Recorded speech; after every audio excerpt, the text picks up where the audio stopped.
Assalomu alaykum. Anglayotganinglar Şinjan Xalq Nashriyati 2000-yili 1-oyda nashr qilgan roman Ili Dolqunlari. Avtori Abdurahmon Qahar. 1-qism. 8-bob. 2. Yeziga qaytgan Nadam bo'yin kesik mahallasiga yaqinlab keldida, yana bir ishga yo'liqib qoldi. Nadam Harvesni amdala qayirib mingishiga nadindir yetib kelgan bir otliq chirik uningga vaqirdi. Arvani bu yoqayda, saysiga mangsan, dedi qopqini turib. Nadam ko'zini alaytib, "Nimandaq tuymaydigan saysi u? Men saysdan hozirli keldim-ku", dedi va hech nima anglamagandek Harvesni haydab mangdi. Heliqi chirik etini devitib kelib, "Kimani ahmoq qilasan?" deb Nadamning bosh ko'ziga qamchi bilan bir nechini urib-atdi. Nadam shunchalik g'azablanib ketdiki, Harvaning ustidan o'zini chirikka otdi-da, uni ot ustidan yo'lib tushdi va och beqiniga kelishtirib birini soldi. Chirik "Voyjon" deb ichi ilishib yiqildi.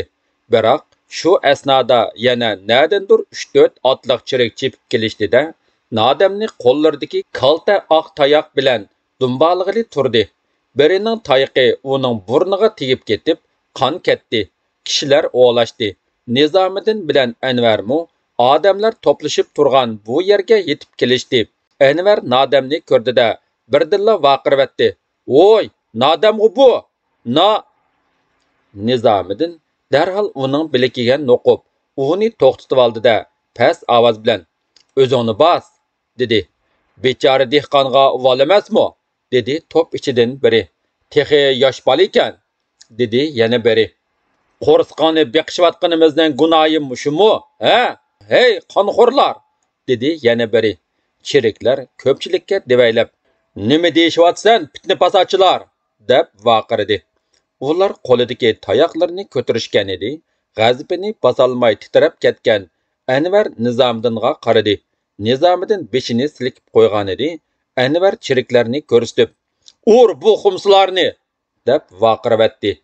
Ko'pchilik xuddi bir qo'mondonlikni kutib turgan askarlardek ur bilan tangla chiriklarni otdan tortib tushirib, urib, dastlab birdamda hushsiz qilavatdi. Buning keynidan bo'ladigan alomatlarni pamilgan Anvar Nadamga darhol vaqirdi. "Nadam, Harvani hayda, tez mang!" "Anvarka, siz bo'l, chopsan hayda!" Nadam nihoyatda chaqqonlik bilan Harvasni taraqiltib haydab yurib ketdi. Uninggacha o'ngsili o'chgan bir necha chirik yugurib keldi-da, urg'uchilarni izlab u yoq bu yoqqa chopdi. Lekin ularmu Nizomiddin bilan Anvarmu allaqachon bu yerdan ketgan edi. Darvaqa, mundaq ishlar shaharda xili ko'payib qolgan edi. Shaharning sal sirtidagi talliq ichidan, cho'ng ko'riklarning ostidan, eriqlarning ichidan go'mindan levchiklarning, komandirlarning o'liklari pat-pat tepilib qoldigan bo'lib qoldi. Shunga go'mindan amaldorlari kunduzi ko'zlarini parqaratib, atrofga sapsilib yurgan bilan kechiligiga ishonchisi qolmagan edi. Shuning uchun qandaqdir bir ansizlikka tushib, qotillarni tutish degan nom bilan shaharda odam tutishni jiddiylashtirdi. Ular ikkisi qadamlarini tez-tez elib ketib boradi. "Men sana Abdukarimni tanishtirib qo'yay", dedi Nizomiddin Anvarga. "Hozir uning uyiga bormiz. U kishi bizga yo'l ko'rsatuvchilarning biri." Anvarning xiyoli to'lqinlandi. "Mana ko'rdingmi?" dedi Nizomiddin past ovoz bilan. "Xalq hozir nima desa, xo'p deb qo'l qo'shtirib turishdan o'tib ketdi." U yana ma'nilik qilib mundoq dedi: "Tun qanchalik qorong'ulashsa, yulduzlar shuncha ro'shanlashadi." 3. Anvar Abdukarimni burun ko'rmagan edi. U yo'lda kelib Nizomiddindan uning kimligini so'raganda, "Mening yaqin og'aynam, Ma'rif idorasining tarjimoni" degan edi. Mana hozir uning uyida o'ltiribdi. Ular tinchlik amonlik so'rashib, Abdukarimning kichik onasi akirgan choydan 2 piyoldan ichishdi-da, yana gapga kirishdi. Avval Nizomiddin o'zining yosh do'stini Anvarni Abdukarimga tanishtirdi. "Men burun sizni ko'rmagan, ammo ismingizni anglab turgan edim", dedi Abdukarim. Nizomiddin bu yerga kelguncha ko'chada ko'rganlarini uningga başdan oyoq so'zlab berdi. Zulm chekini oshdi, xalqning taqati tugidi, dedi Abdukarim salmoqliq bilan. Xalq hozir etilishga tayyor turgan bomba. O't tegsinchu, darhol portlaydi. Anvar Abdukarimning bo'y turqiga sapsilib, gaplariga diqqat qilib o'ltiradi.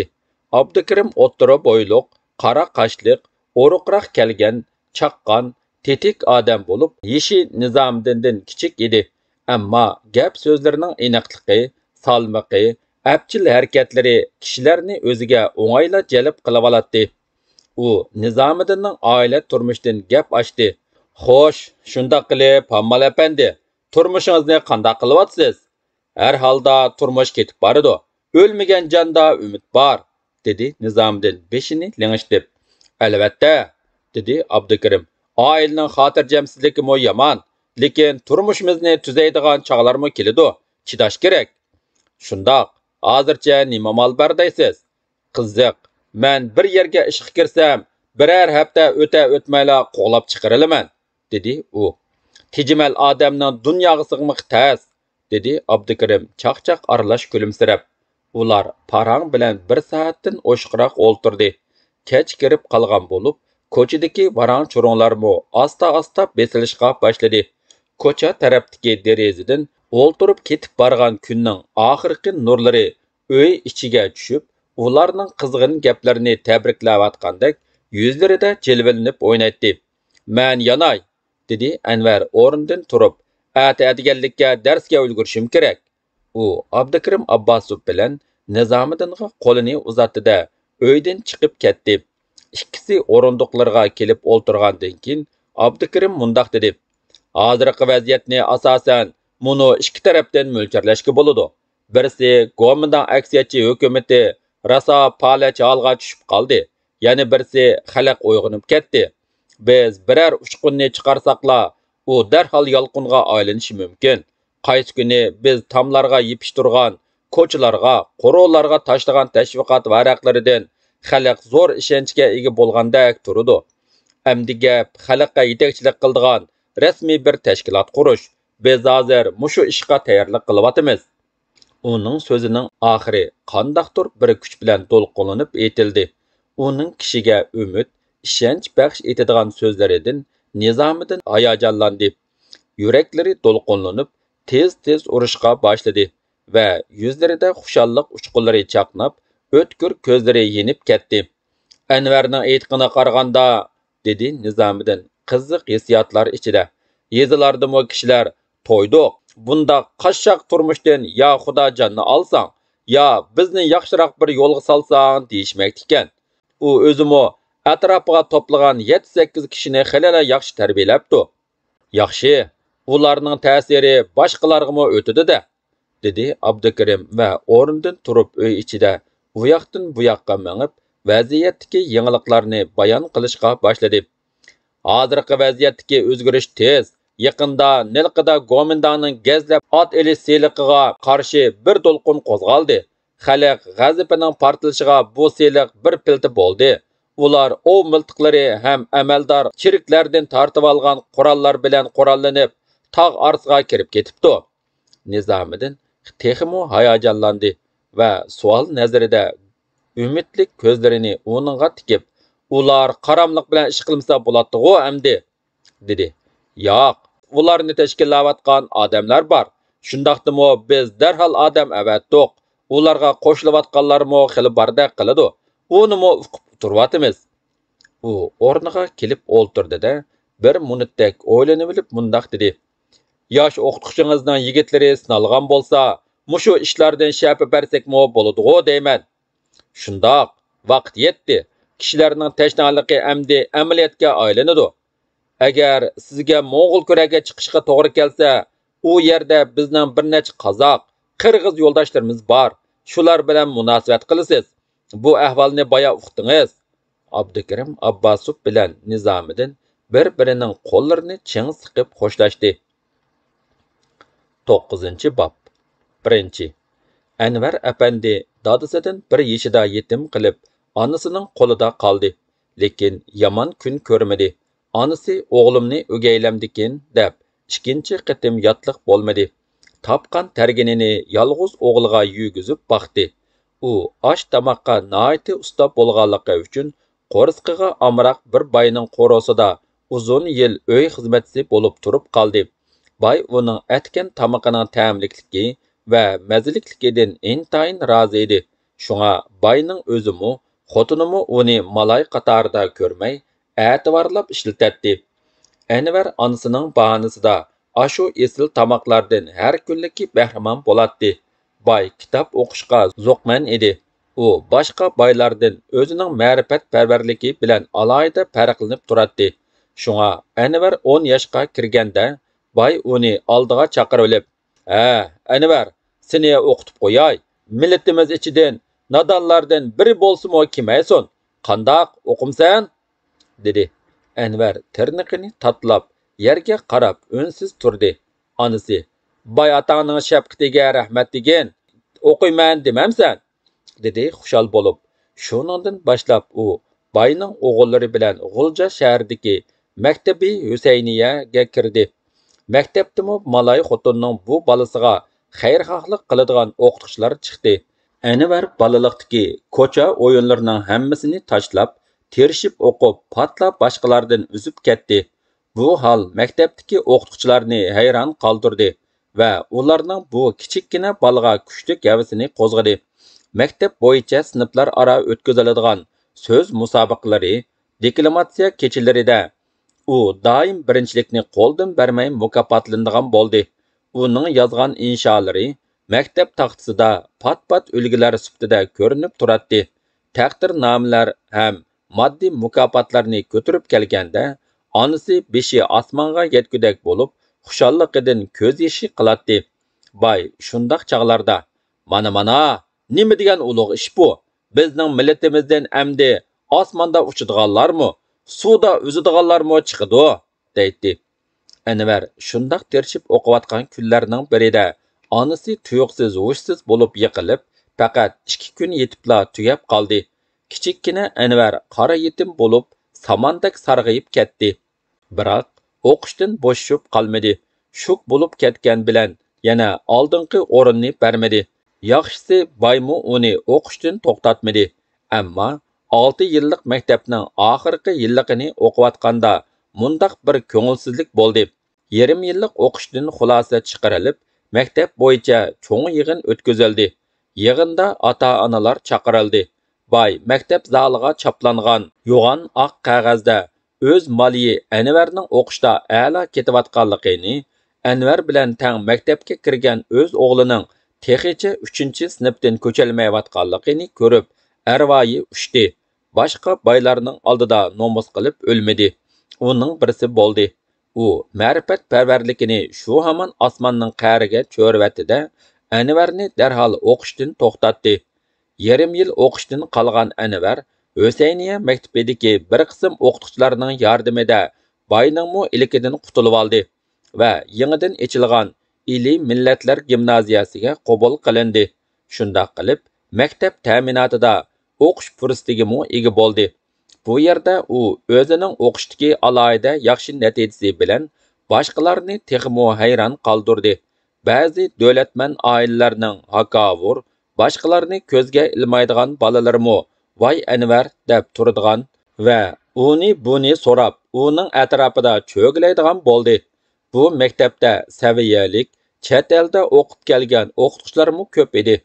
Ular Anvarning zehnining o'tkirligini, o'g'inish qizg'inligining yuqorligini sezib, uningga alohida e'tibor bilan qaraydigan va chet eldan elib kelgan kitoblarni pat-pat berib turadigan bo'ldi.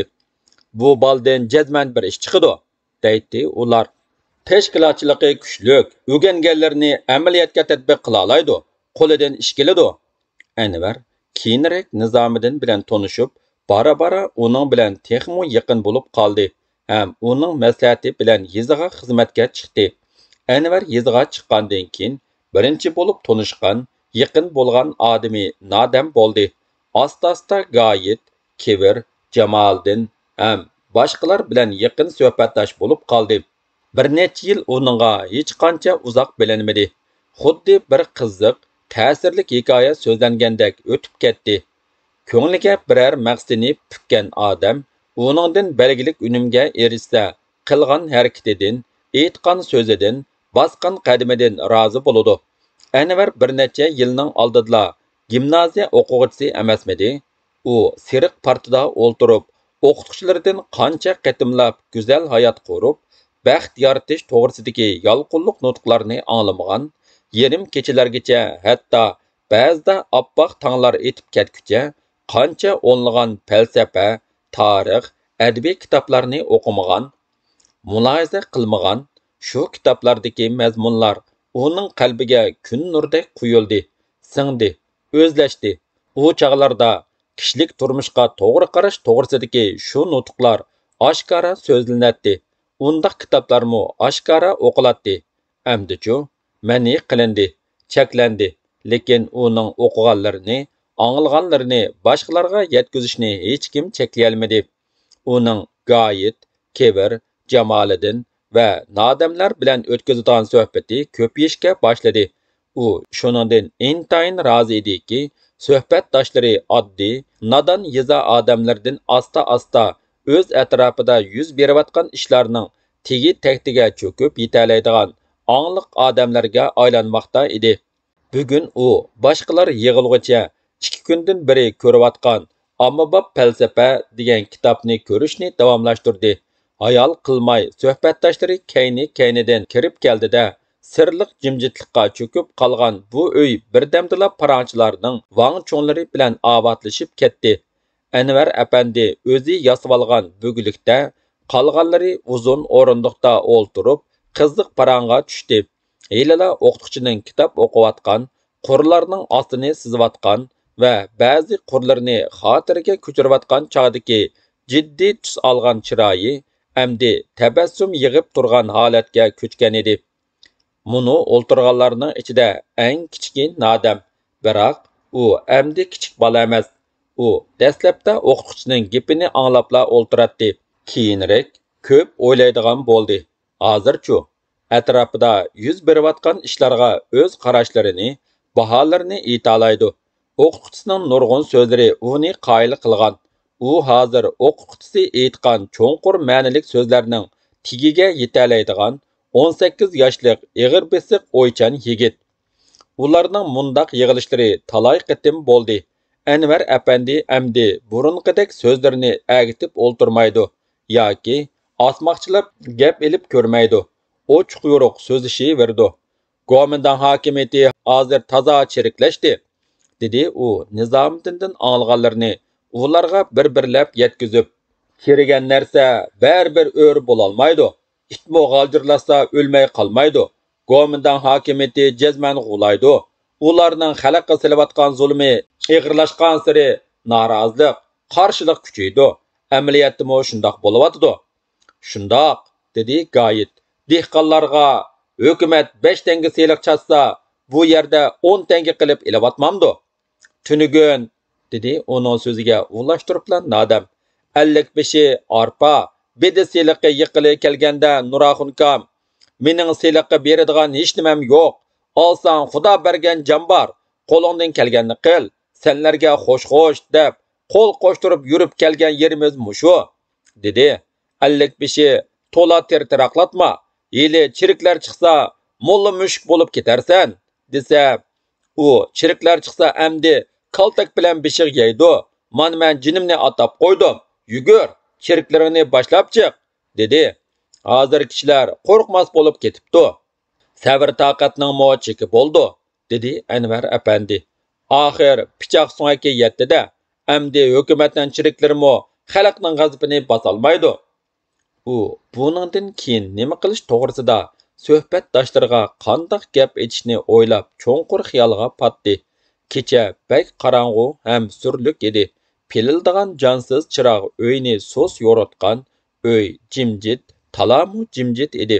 Navan-navanda, yiroqlarda havishayotgan ishlarning ovozlari, nalardandir arlab so'z anglanib qoladigan naqsha sadolari jimjitlikni buzib turadi.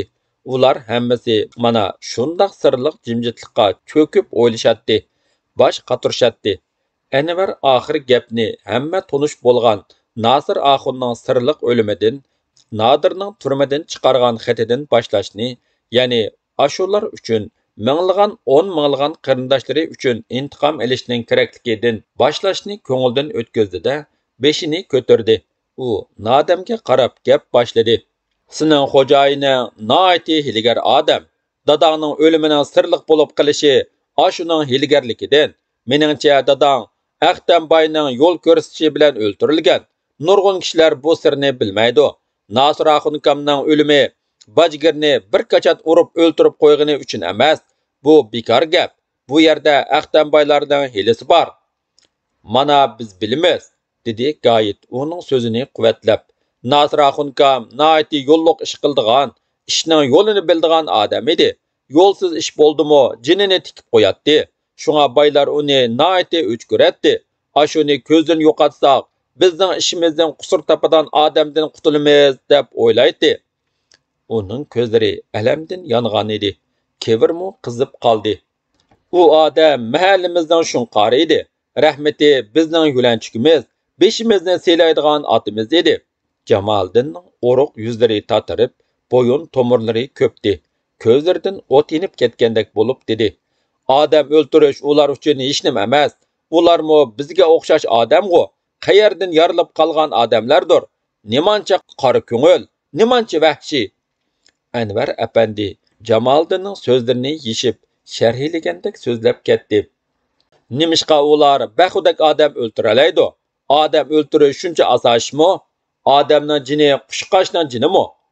U savol nazar bilan Nadamga qaradi. Uning chiroyi mana endi boshqacha tus oldi. Qora ko'zlaridan g'azab uchqilari chaqnab, cheka tomirlari lepildab, lavlari titrab, chiroyi surlik tus oldi. Helala o'qituvchining va boshqalarning so'zlarini odatdagidek tinglab o'ltirgan Nadamga uning savoli nihoyatda qattiq ta'sir qilgan edi. Davomi bor.